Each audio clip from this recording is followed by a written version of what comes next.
ইংরেজ শাসকেরা নিজেদের শাসন ব্যবস্থাকে রক্ষা করার জন্য আইন প্রণয়ন করেছিল এবং তার উদ্দেশ্য ছিল দণ্ড দেওয়া, ন্যায় বিচার প্রতিষ্ঠা নয়। ভারতের কেন্দ্রীয় স্বরাষ্ট্রমন্ত্রী অমিত শাহ লোকসভায় ঠিক এভাবেই ইংরেজদের করে যাওয়া আইনকে প্রশ্নবিদ্ধ করেন। ইংরেজদের তৈরি করে যাওয়া কিছু আইনে এর আগেও পরিবর্তন এসেছিল ভারতে। এবার 1 জুলাই থেকে নতুন 3টি ফৌজদারি আইন কার্যকর করতে চলেছে ভারত। গত শনিবার স্বরাষ্ট্র মন্ত্রণালয় থেকে প্রাপ্ত এক বিবৃতিতে এই ঘোষণা দেওয়া হয়েছে।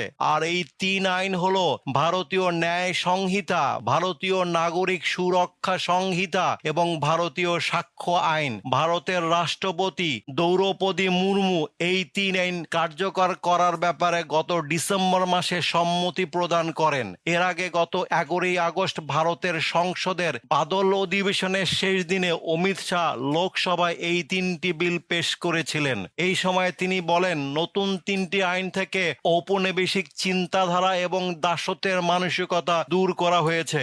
ভারতীয় দণ্ডবিধি 1860, ফৌজদারি কার্যবিধি CRPC 1898 ও ভারতীয় সাক্ষ্য আইন 1872 বাতিল হয়ে যাবে। এই 3টি আইনের পরিবর্তে চালু হবে ভারতীয় ন্যায় সংহিতা, ভারতীয় নাগরিক সুরক্ষা সংহিতা এবং ভারতীয় সাক্ষ্য আইন। যদিও বিরোধী দলগুলো এই আইনের তীব্র বিরোধিতা করে, কিন্তু এক প্রকার তাড়াহুড়ো করেই এই আইন পাশ করার ব্যাপারে সরকারি দল উদ্যোগ নেয় এবং রাষ্ট্রপতিও এই বিলে স্বাক্ষর করে দেন। নতুন এই আইনে যেমন অনেক গুরুত্বপূর্ণ বিষয় যুক্ত করা হয়েছে, ঠিক তেমনি বদল হয়েছে কিছু নিয়ম কানুনও।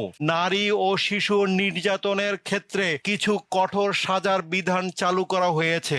আনা হয়েছে মৃত্যুদণ্ডের মতো সাজাও। 18 বছরের কম বয়সী কিশোরীকে ধর্ষণের সাজা মৃত্যুদণ্ড অথবা আজীবন কারাদণ্ডের বিধান রাখা হয়েছে। আর 20 বছর থেকে আজীবন কারাদণ্ডের বিধান যুক্ত করা হয়েছে গণধর্ষণের ক্ষেত্রে। এছাড়াও সন্ত্রাসবাদ ও রাষ্ট্রদ্রোহের মতো অপরাধে কঠোর কিছু সাজার ব্যবস্থাও করা হয়েছে নতুন আইনে। নতুন আইনের ব্যাপারে বলতে গিয়ে অমিত শাহ লোকসভায় বলেন, নতুন এই আইন সম্পূর্ণভাবে ভারতের সংবিধানের মূলনীতির সাথে সামঞ্জস্যপূর্ণ। তিনি আরো বলেন, নতুন আইনটির ব্যাপারে স্ট্যান্ডিং কমিটি অনেক পরীক্ষা নিরীক্ষা করে এবং কোনো ধরনের সংশোধন ছাড়াই আইনটি পুনরায় উত্থাপনের সিদ্ধান্ত নেওয়া হয়। কংগ্রেস, তৃণমূল কংগ্রেস এবং DMK এই আইন পাশের ব্যাপারে তীব্র বিরোধিতা জানিয়েছে। তারা চেয়েছিল এই আইন পাশ করার আগে বিরোধী দল এবং সরকারি দলের মধ্যে বিতর্ক হোক এবং সাধারণ মানুষ